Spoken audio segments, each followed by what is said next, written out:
folks. I just want to make this little video. It's a kind of a confirmation of using the book and the poem put together, how they tell you where the treasure was originally buried. But I want to address something, and that's what happened. What happened in the treasure? What happened in the treasure hunt? Well, I mean, folks, it's pretty obvious what happened. Forrest started having private communications with people.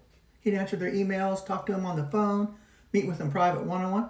Well, I mean, I love the guy. I mean, if you see what he did with this story, it was just like, he almost made it like a Wizard of Oz and Alice in Wonderland. He just did an absolutely unbelievable job.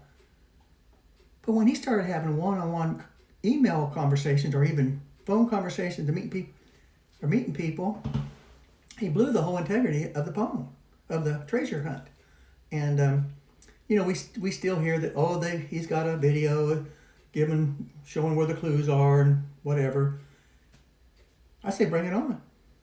You're not going to see that. Forrest said himself that he thought of everything before the treasure hunt.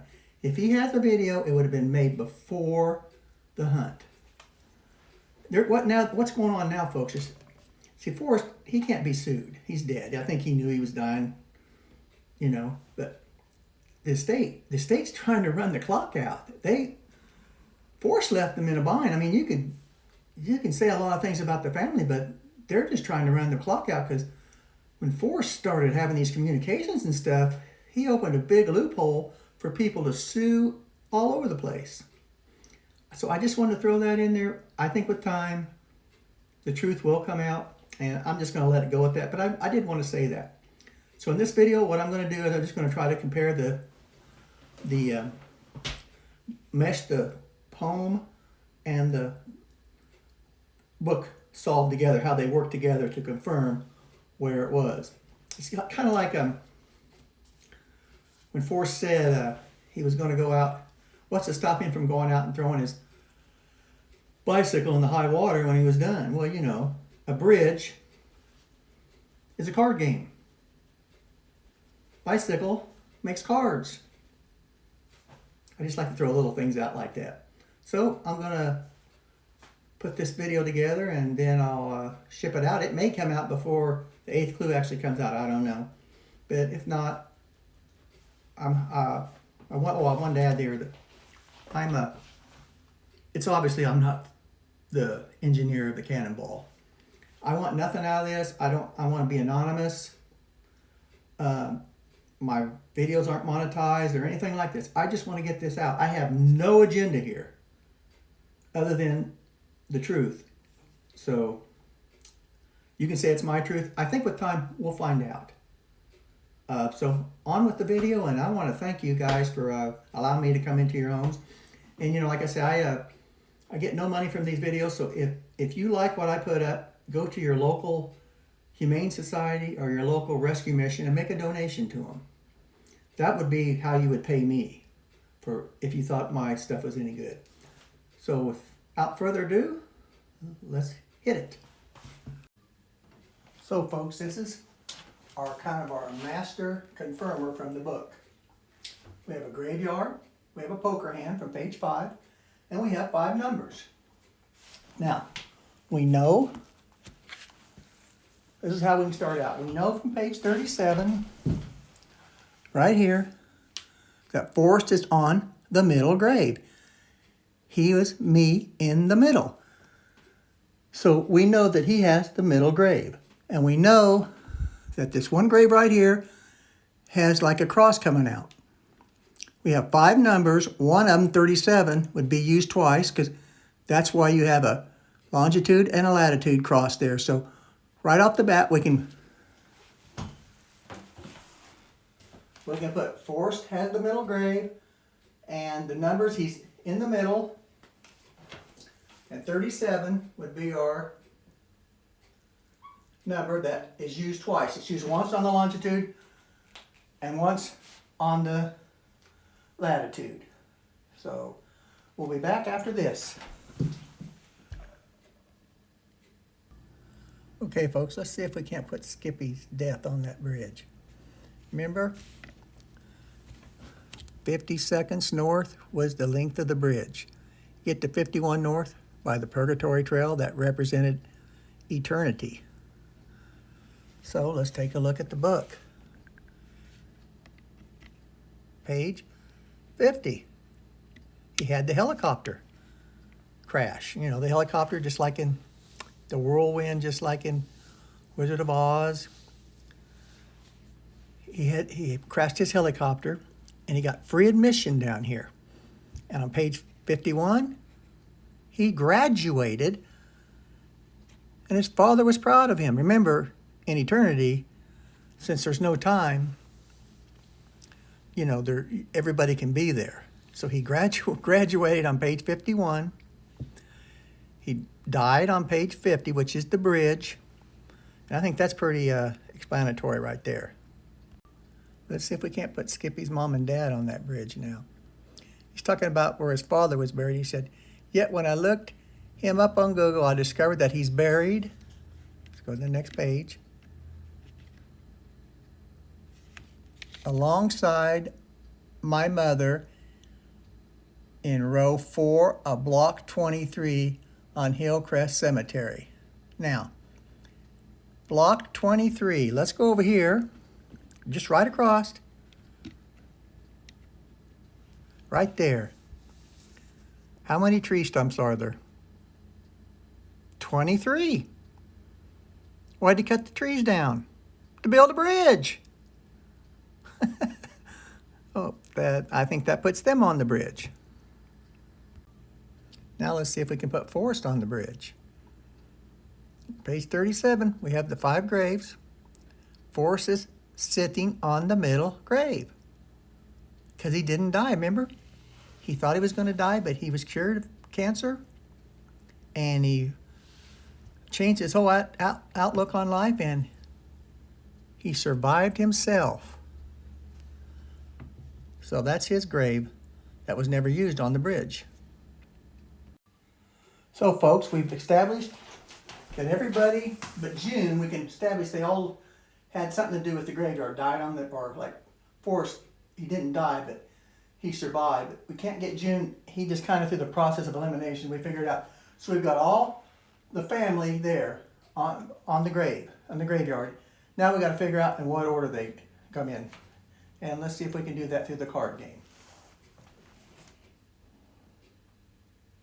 So folks, page 5. Notice the brown colored background.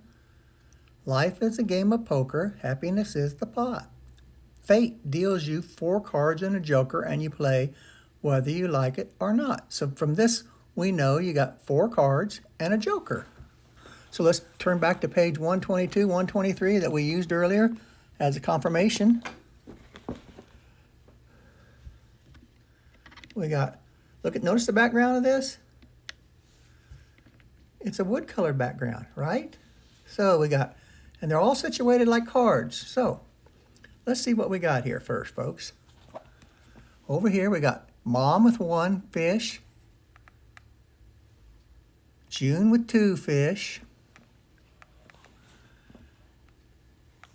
Forrest with 4 fish, his father with 1 fish and 4 fish down there. We won't count the one in the right-hand corner because we know that that was a doctored photo for the confirmation of being in the 8th clue of our 8th clue. So if you take his father has 4 fish in one and 5 fish in the 4 fish in one and 1 fish in the other, that gives him 5 fish. So we know that his father would be a 5, his mother be a 1, and his sister will be a 2. So we'll be right back in just a second. So folks, Forrest has 4 fish, but we know that he's me in the middle, and his grave is the middle grave. And if we want things to line up, we have to find a way to see him get 3 fish. So let's go back to page 68, right here. Me and Donnie with a prize catch from Grayling Creek, and there's 1 fish there. So if you take the 1 fish, prize means, you know, like poker. If you take the 1 fish off of Forrest, that gives him 3 fish. So now we got his mother's the 1, his sister's the 2, He's the 3 and his dad's the 5 when you count the 4 and the 1. So that just leaves a 4 and a joker missing. We'll see what we can do after this. So folks, we got a 1, 2, 3, and a 5 in our poker hand. If we had a 4, that would give us a straight. So we're missing a 4, and we also know it has to be a joker. So remember, Forrest said he could take you straight to it. So let's look. Behold here on page 52. Look, notice the page, notice the background. Here's our missing card. And it's my brother being Skippy. What's he doing? He's joking around. He's got a little bitty fish in his mouth. There's our joker. There's our 4. We've got a straight now. Now, I want to show you this part here.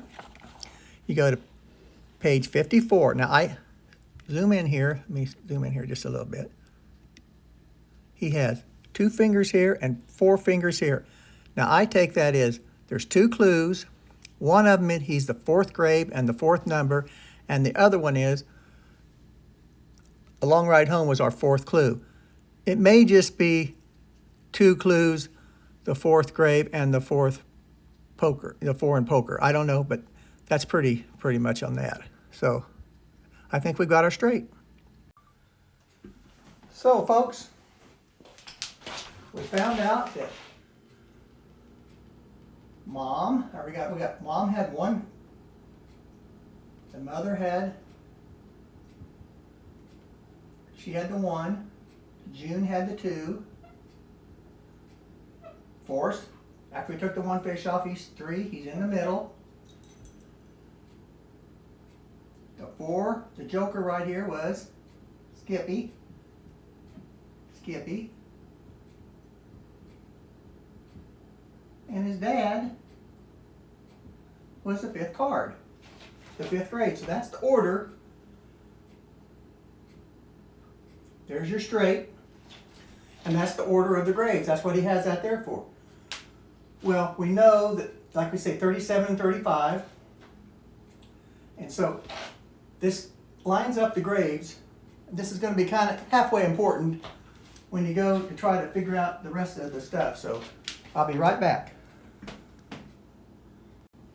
So folks, here's our numbers at the bottom. Like we say, 37 and 35 are already kind of given to us. I'm just kind of taking a shortcut here. We got 107, 46, 35, 50, and 37. Now remember, in our original GPS number, our borders were 37. So it would be nice if our borders in this, as a signature, would be the same thing. So let's do a little bit of word counting, and we'll be right back. Folks, I wanted to show you these word counts real briefly. It takes too long if I count them out on video, but you can go back and look. 107 is take.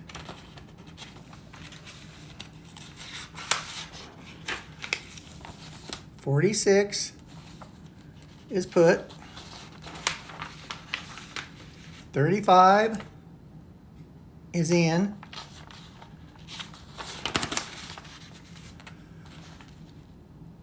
50 is below.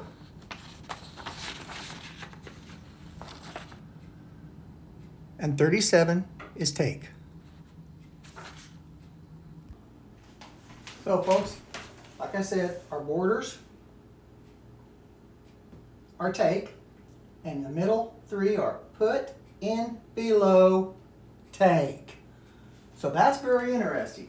And always remember, Forrest in the middle, when he was in the middle there,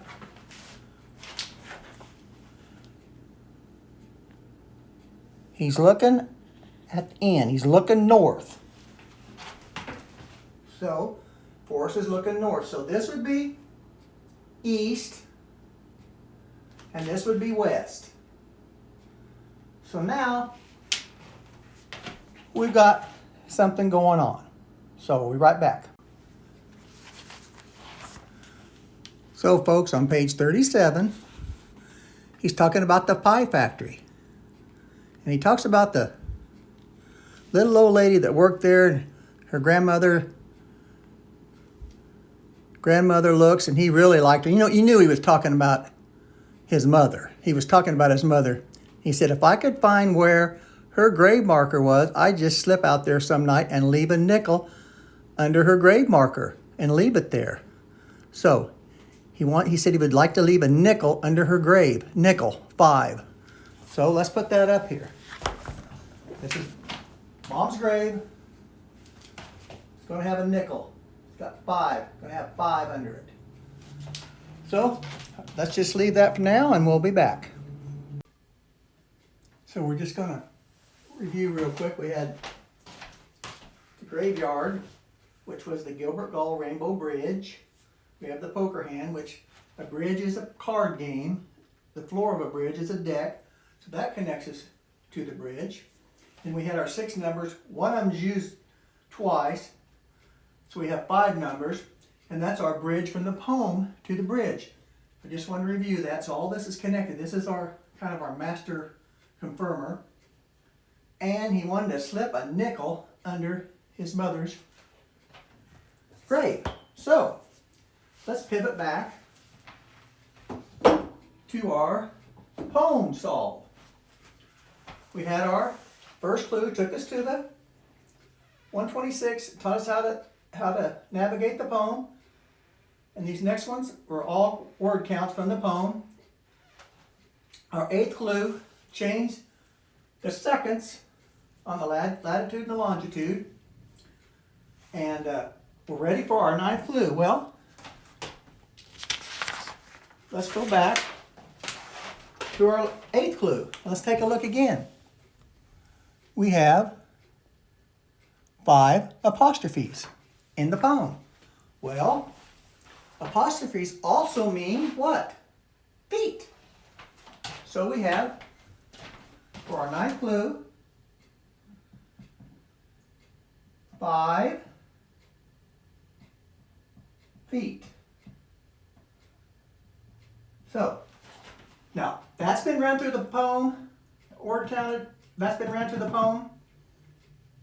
That's how we just got it, counting apostrophes. And all these have been ran through the poem. But these 2, we did never run through the poem. I mean, through the poem equation. So, we still got to do them. So let's look. Below, take. 5 foot below, take. What was he going to put under his mother's grave? A nickel. 5. I think that's pretty much explanatory right there. But here's for some people who don't know about it. Looky here. Page 50 and 51. You got your little, sorry about this. You got your guy right there. Look at him. He's on page 51, but he reaches back and he's reaching for something on 50. Remember, 50 would be the east end, that would be the bridge, but the east end of the bridge. 51 is the west end of the bridge, and of course, we know it's under the east end of the bridge. I just think that that's kind of a funny thing there. Kind of a coincidence, but I just thought I'd bring it up. Folks, I wanted to close out with our Gilbert Gull painting. Remember, he paid $5,500 for it and he couldn't get rid of it? And then he sold it, he traded it for another small French watercolor that he actually finally sold it for $1,500. So, let's add them up. 5 and 4 is 9, 12, 14, 15. There's our straight. I wanted to close with that. Thanks for watching.